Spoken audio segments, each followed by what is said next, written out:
Hi, welcome to the Aftermath Tales. Ready for a new story? Very well, let's begin. They say the people closest to you can hurt you the most. I never believed that until the day I discovered my best friends had been using me as their personal ATM while secretly calling me a whale behind my back. My name is Aria Stevens, and I'm 25 years old. Most days, I wake up in my cozy apartment, grab coffee from the little cafe downstairs, and head to work at Stevens Trading, where I handle customer service calls. It's not glamorous, but I like helping people solve their problems. My coworkers see me as just another employee, a little shy, maybe too generous for my own good, but harmless enough. What they don't know is that my father, John Norman Stevens, owns the entire company. My uncle Norman runs this particular subsidiary, and technically I could probably have any job I wanted, but I've always preferred flying under the radar. Growing up wealthy taught me that money changes how people treat you, and not always in good ways. I wanted friends who liked me for me, not my trust fund. The irony is that outside of work, I move in completely different circles. The Thompson family has been close to ours for years. Their elegant dinner parties are legendary among our social set, and Mrs. Eleanor Thompson treats me like the daughter she never had. I've known Marcus since we were teenagers, watched him grow from an awkward kid into the successful, kind man he became. I thought I'd found that authentic friendship with Natasha Williams and Gina Damian. Natasha worked in operations, bubbly, outgoing, always planning the next girl's night out. She had this infectious energy that made even mundane Tuesday afternoons feel exciting. Gina was quieter, working in marketing, but she had this dry sense of humor that caught me off guard and made me laugh until my sides hurt. When Mrs. Thompson invited me to one of her dinner parties last spring, I'd been so excited about my new friendships that I asked if I could bring Natasha and Gina along. "I'd love for you to meet my work friends," I'd told her. "They're wonderful." That's how Marcus met Natasha. I watched them from across the elegant dining room, saw the way his eyes lit up when she laughed, how she seemed genuinely charmed by his quiet intelligence. I thought I was witnessing something beautiful, a love story I'd helped create. Mrs. Thompson had pulled me aside later that evening, her expression concerned. "That girl seems very interested in the family business," she'd murmured diplomatically. But I'd defended Natasha, chalked it up to nerves and Mrs. Thompson's natural protectiveness over Marcus. Now I wonder if I should have listened. 6 months after that fateful dinner party, Natasha was flashing an engagement ring that could probably fund a small country's budget. She deserved happiness, and Marcus seemed smitten despite his family's obvious reservations. When Natasha announced her engagement to Marcus Thompson, I was genuinely thrilled for her. "I'm getting married," she squealed that Monday morning, practically vibrating with excitement in the break room. "And I want you both to be my bridesmaids. This is going to be the wedding of the century." I hugged her tight, already imagining dress shopping and bachelorette parties and all the fun traditions that came with weddings. Finally, I thought, I'd be part of something truly special. Looking back now, I realize that was the moment everything started to unravel. 2 weeks later, Natasha cornered me with that familiar gleam in her eye, the one that usually meant she needed something. "Aria, honey, I need a huge favor. You know all those fancy vendors through your family connections, right? I need wedding trinkets, something really luxurious for the guests. Marcus's family expects everything to be absolutely perfect, and you know how his mother feels about me." I did know. Mrs. Thompson had made her feelings crystal clear at every family gathering since the engagement. The word gold digger had never actually left her lips, but it hung in the air whenever Natasha was mentioned. "Marcus's trust fund just cleared," Natasha continued, her voice dropping to a conspiratorial whisper. "His family said they'd reimburse me immediately for anything wedding-related. Money's no object. They want to make sure I have everything I need to fit into their world, you know?" Something about the way she said it made my stomach twist, but looking at her hopeful face, I felt a familiar pang of sympathy. I knew what it was like to feel like an outsider, to worry about fitting in. Maybe this was her way of trying to prove herself to the Thompsons. "Of course," I heard myself saying.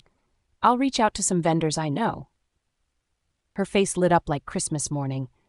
You're the best, Aria. Just spare no expense, make it elegant, sophisticated, something that screams Thompson family wedding, you know? So I called in favors with luxury vendors I'd worked with for my parents' events. Custom crystal figurines, imported silk sachets filled with rare French lavender, hand-engraved silver bookmarks with the couple's initials. Everything exquisite, everything expensive. $8,000 later, I had the most beautiful collection of wedding favors money could buy. The reimbursement should come through any day now, Natasha assured me when I showed her the invoice. Marcus's family is just slow with their paperwork. You know how these old money families are. Everything has to go through lawyers and accountants. That was 6 weeks ago. Every time I gently brought up payment, she had a new excuse. The bank was being slow. Marcus's trust had some technical issues. His mother was being difficult about approving expenses. I started to worry about my credit card statement, but every time doubt crept in, I'd remember how isolated Natasha felt among the Thompsons' social circle, how she'd confided in me about feeling judged, unwelcome. If these trinkets helped her feel more confident, more accepted, wasn't that worth it? I was such a fool. The dress fitting should have been fun. I'd been looking forward to it for weeks, finally getting to see Natasha's vision come to life, being part of the excitement. The bridal boutique was everything you'd expect. Soft lighting, champagne flutes, and dresses that looked like they belonged in fairy tales. Natasha had chosen baby blue for her bridesmaids, her absolute favorite color. It's going to look stunning against the white roses, she'd gushed during our planning sessions. And it'll complement everyone's skin tone perfectly. When I stepped out of the fitting room wearing the flowing silk gown, I actually felt beautiful. The color brought out my eyes, and the cut was surprisingly flattering. For once, I didn't feel like the frumpy friend tagging along. I felt like I belonged. "What do you think?" I asked, doing a little turn in front of the three-way mirror. "Does it look okay?" "Oh, it's lovely," Natasha chirped, but something in her tone felt off. "The color is perfect." I was adjusting the straps when I caught their reflection in the mirror behind me. Natasha had leaned over to Gina, her hand cupped around her mouth. "Frumpy," she whispered. They both dissolved into giggles, trying to muffle the sound behind their hands. My heart plummeted. I stood there frozen, staring at myself in the mirror, suddenly seeing what they saw. The dress that had made me feel beautiful moments before now felt like a costume. Ill-fitting, ridiculous. I forced a smile and pretended I hadn't heard, but something fundamental shifted inside me. The crack in my trust that had started with the unpaid invoice suddenly felt like a chasm. "I think I need to try a different size," I managed, retreating back to the fitting room before they could see the tears threatening to spill. Now I was starting to feel bad. That cruel nickname echoed in my head as I changed back into my regular clothes. How long had they been calling me that behind my back? 2 days later, Natasha suggested dinner at Lumiere, one of the most expensive restaurants in the city. "My treat," she announced, as though we all knew how this would end. It always ended the same way. The evening started normally enough. We ordered wine, shared appetizers, and Natasha regaled us with wedding planning drama. She'd chosen the most expensive items on the menu: Wagyu beef, lobster bisque, a bottle of wine that cost more than most people's rent. "I'll be right back," I said after our main courses arrived, needing a moment to collect myself. The comment from the dress fitting was still echoing in my head, and I hoped a few minutes alone would help me shake it off. But as I walked back toward our table, I heard my name and instinctively slowed my steps. They were sitting with their backs to the main dining area, completely unaware that I was approaching. "She looks like a whale in that dress," Natasha was saying, her voice dripping with disdain. "Can you imagine her waddling down the aisle? It's a wedding, not a SeaWorld show." Gina's laughter was sharp and cruel. "What are you going to do?" "I already sent her the email," Natasha replied casually, cutting into her Wagyu. "She's out. If she can drop 20 pounds in 4 months, maybe I'll reconsider. But honestly, I doubt it. Some people just don't know when they don't belong." "I mean, let's be honest," Gina chimed in, taking a sip of the expensive wine. "We only invite Frumpy because she's got Daddy's black card." My blood turned to ice. So they had a nickname for me, and they'd been using it long enough to say it so casually. Remember when we first saw her pull out that black card at lunch? Natasha laughed. I was like, well, hello there, meal ticket. We thought she was just some spoiled rich girl, but she turned out to be so much more useful than that. And because she can help me find a wealthy boyfriend, Gina added with a snort. Her family obviously knows everyone with money in this city. I mean, she got me into that Thompson dinner party where all those eligible bachelors were. Exactly, Natasha agreed. She's useful. That's it. I can't believe she actually thinks we're friends, like genuinely friends. Poor Frumpy, Gina said with mock sympathy, clearly savoring the cruel nickname. She dresses like she shops at thrift stores but then whips out Daddy's unlimited credit card. It's hilarious.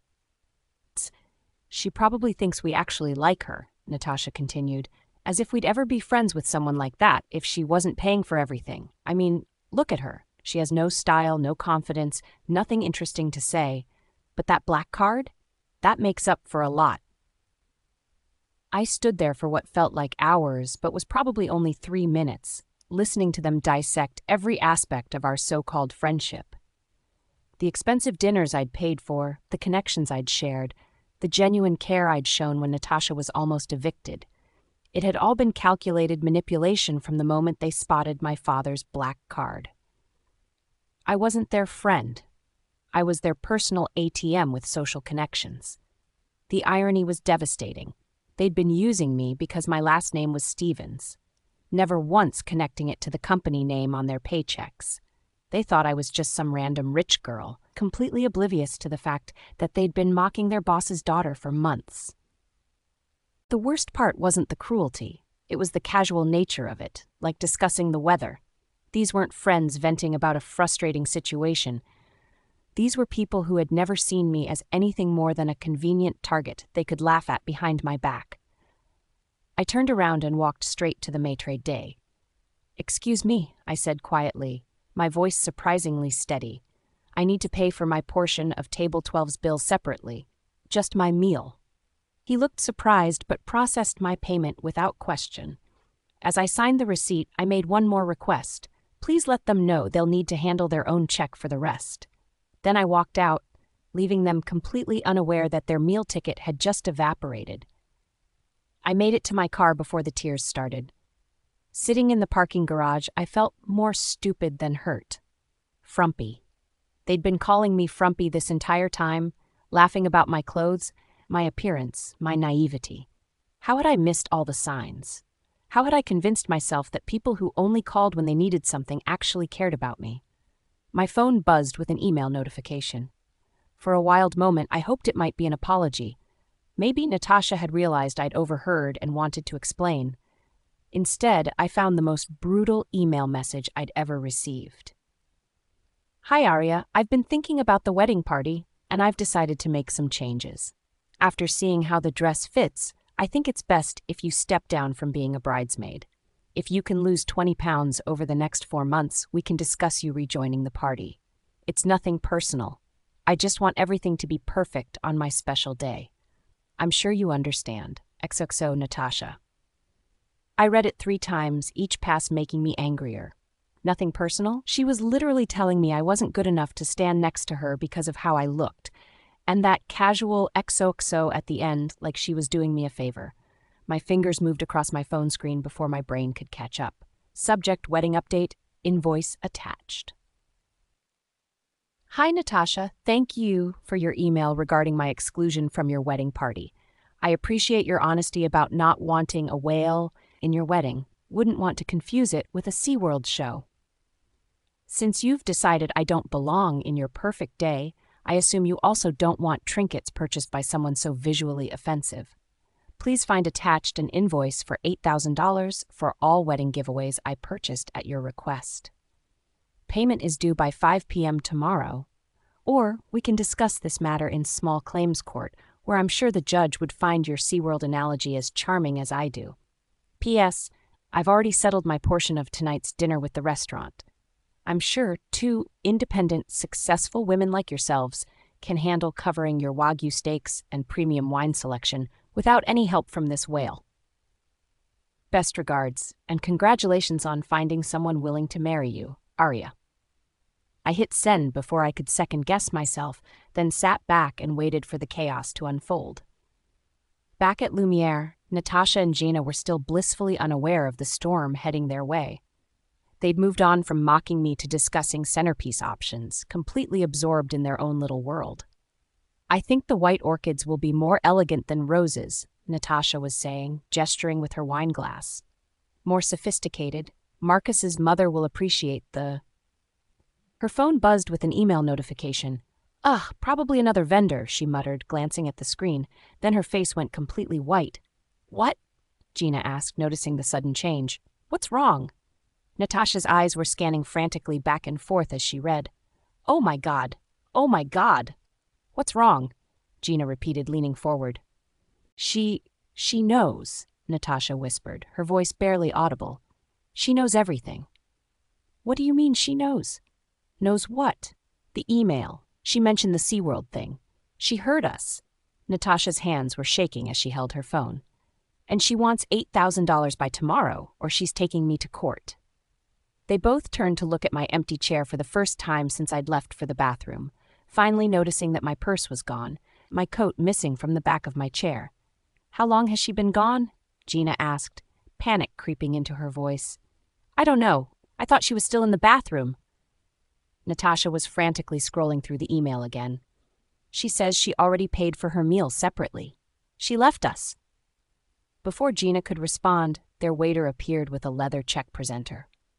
"Ladies, here's your bill for this evening. I should mention that the third member of your party already settled her portion separately." He placed the check on the table with a small smile. $700. Natasha stared at the number like it was written in a foreign language. $700, she whispered. "What?" Gina grabbed the check. "But we thought she left us," Natasha said, the reality finally sinking in. "Frumpy heard everything, and she left us with the bill." The waiter was still standing there expectantly. "Will you be paying by cash or card this evening?" Natasha called Marcus in panic. "Marcus, I need you to come to Lumiere right now. There's been a situation with the bill." What she didn't know was that Marcus had been dining with his mother. Mrs. Thompson insisted on coming along when she heard there was trouble. 20 minutes later, Marcus walked in with Mrs. Thompson following behind, both looking concerned. "What happened here?" Marcus asked. "You said there was a problem with the bill?" Natasha, embarrassed and now acting like a child, snapped. "That frumpy Aria left us and didn't pay her bill. She totally overreacted about some wedding stuff and stormed out like a child." The maître d', who had overheard Natasha's explanation, politely interrupted. "Excuse me, sir, but I should clarify. The young lady did pay for her portion. She specifically asked me to tell these ladies they would need to handle their own meals. She seemed quite distressed when she left, in tears, actually." Marcus's face darkened. "What did you call Aria?" "Frumpy," Gina said without thinking. "It's just what we call her because of her weight and the way she dresses like an old woman. It's just our term of endearment for her." Natasha glared at Gina for revealing more, but it was too late. Marcus stared in disbelief. "I'm marrying a bully who never left high school." He looked at the waiter. "How much is the bill?" $700, sir." Mrs. Thompson laughed coldly. "Why did you two have the audacity to come to a 5-star Michelin restaurant when you're broke?" Marcus pulled out his wallet, his movements sharp with anger. As he paid, Mrs. Thompson stepped away and called Aria directly. The conversation was heartbreaking. Hearing that sweet girl's voice crack as she explained what had happened, then receiving the forwarded email with its cruel demands about losing weight, Marcus went completely still. "You call her frumpy." "Marcus, it's not what it sounds like," Natasha started. "Because of her weight," Marcus repeated slowly, his voice getting quieter and more dangerous. "You mock my childhood friend's appearance and call it endearment." Mrs. Thompson stepped forward. "What's her last name again, dear?" "Stevens," Natasha whispered, finally starting to look nervous. "Stevens," Mrs. Thompson repeated thoughtfully. "And where do you both work?" "Stevens Trading," they said in unison, their voices getting smaller. Mrs. Thompson paused, letting the silence stretch until both women were shifting uncomfortably. "Stevens Trading, the company owned by John Norman Stevens, run by his brother Norman Stevens." She tilted her head. "Tell me in all your brilliance, Did it ever occur to you that someone named Stevens might own Stevens Trading? The color drained from both their faces as the pieces finally clicked into place. Oh my God, Gina breathed. We've been calling our boss Frumpy. Not just your boss, Mrs. Thompson corrected coldly.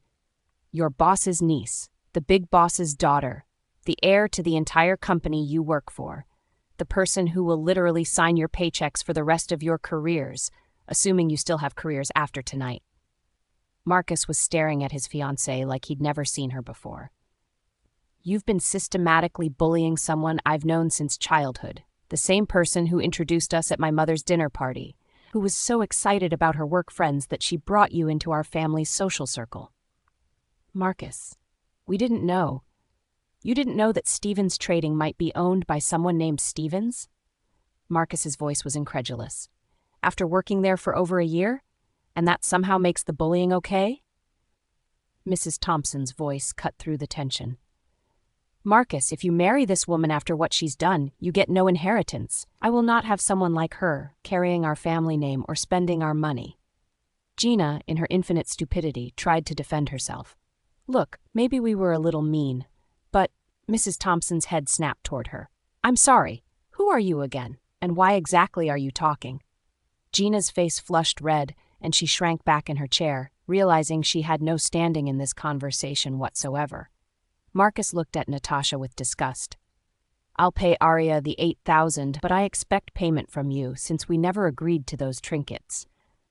I'm lucky to discover your true character now. I can't marry someone who's shameless and treat other people like trash. We're done. Mrs. Thompson held out her hand.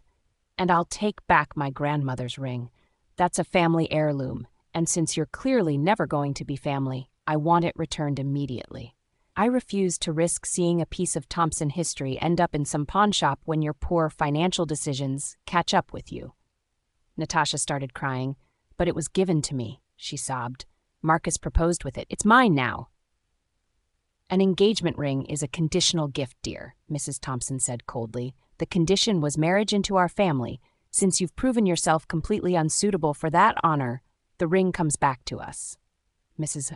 Thompson just smirked and left with Marcus, leaving the two women embarrassed and alone. Marcus called me to apologize while Natasha and Gina sat in their public humiliation. The next morning, Gina arrived at work to find her security badge deactivated and a termination letter waiting in the lobby. Uncle Norman had been swift. Conduct unbecoming and workplace harassment were grounds for immediate dismissal. Natasha didn't even show up to work that day. She called Gina from her apartment, voice hoarse from crying. Can you pack up my desk? You can bring it here or ship my stuff to my apartment. I'll pay you back for the shipping. Gina looked at Natasha's belongings, expensive picture frames, designer desk accessories, the little Tiffany paperweight Natasha had bragged about. After everything that had happened, she knew better than to expect payment from someone who'd already proven she never paid her debts. Later that day, Natasha received her termination letter by email and certified mail. Uncle Norman hadn't minced words, effective immediately due to harassment of fellow employees and conduct detrimental to company interests. That afternoon, Marcus appeared at my apartment door, looking like he hadn't slept. He handed me an envelope containing $8,000 in cash. Aria, I'm so sorry, he said, his voice heavy with shame. I had no idea what kind of person she really was. You deserved so much better from all of us. I invited him in for coffee, and we talked for hours. He told me how he'd spent the night going through old text messages, seeing all the times I'd asked about Natasha's financial stress, all the times I'd worried about her fitting in with his family, how I'd defended her when his mother expressed concerns. You were trying to help her, he said quietly. And she was laughing at you behind your back the entire time. I can't marry a woman that vile. Mrs. Thompson didn't waste any time. By Sunday dinner, everyone in their social circle knew exactly what had happened. She told the story with surgical precision at the country club, at charity board meetings, at every gathering where the city's elite congregated. Can you imagine? She'd say, her voice carrying that particular tone that made people lean in. Calling someone frumpy while using them as a personal bank account. And the girl they were tormenting? Aria Stevens. Yes, those Stevens. The reaction was swift and merciless. These were people who'd known me since I was a child, who'd watched me grow up at family gatherings and charity events. The idea that someone had been systematically abusing my kindness while mocking my appearance struck them as particularly vile. Natasha tried calling Marcus dozens of times over the next few days. When he finally answered, she was sobbing. "Please, Marcus, I made a mistake. I love you. We can work through this." "You didn't make a mistake, Natasha," Marcus said quietly. "You made hundreds of calculated choices to be cruel to someone who'd been nothing but kind to you. That's not a mistake. That's who you are." She tried reaching out to his mother, sending flowers with apologetic notes. Mrs. Thompson had them returned to sender with a brief note. "Not interested." Within a week, Natasha's landlord called. The rent was 3 months overdue, and without Marcus's financial backing or any prospect of employment, eviction proceedings would begin immediately. She had no choice but to pack her designer wardrobe and move back to her parents' small house in Ohio. Her mother was less than sympathetic. "You had everything handed to you on a silver platter, and you threw it away by being mean to some poor girl? What's wrong with you? You were like that since high school." Gina managed to find work after 6 weeks of searching, but it was a significant step down, a small marketing firm that paid barely half her previous salary. During interviews, when potential employers called Stevens Trading for references, they were told simply, "Employment terminated for conduct issues. We cannot recommend." The worst part for both of them was realizing how completely they'd isolated themselves. They'd spent so much time using me for social connections that they'd never built real friendships with anyone else. Now, with their reputations in ruins, they had no one. Uncle Norman called me into his office a week after the termination letters went out. He was furious in that quiet, controlled way that made him so formidable in business. "I want you to know that I've spoken to every major employer in the city," he said. "Word travels fast in our circles. Neither of those women will find decent work here again." He paused, studying my face. "Are you okay with that? Some people might say it's harsh." I thought about all those dinners where I'd paid while they laughed at me. All those times I'd worried about Natasha's finances while she was secretly calling me frumpy. The cruel email telling me I wasn't good enough to stand next to her. "I think it's fair," I said quietly. 6 months after that terrible dinner at Lumiere, Uncle Norman promoted me to management. "Time you learned the family business properly," he said with a smile. "Though I suspect you've already learned some valuable lessons about people." He was right. I'd learned that sometimes the people who hurt you most are the ones you've been kindest to. I'd learned that my worth isn't determined by what others think of my appearance or how useful I am to them. Most importantly, I'd learned that sometimes karma doesn't take years to come around. Sometimes it arrives with a $700 dinner bill and people who refuse to let cruelty go unpunished. As for Natasha, last I heard she was working at her father's auto parts store in Ohio, still telling anyone who'd listen that she'd been unfairly treated by a spoiled rich girl who couldn't take a joke. Some people never learn. If you enjoyed this video, hit that like button and drop a comment below. Don't forget to follow for more content just like this. Thanks for watching. Catch you next time.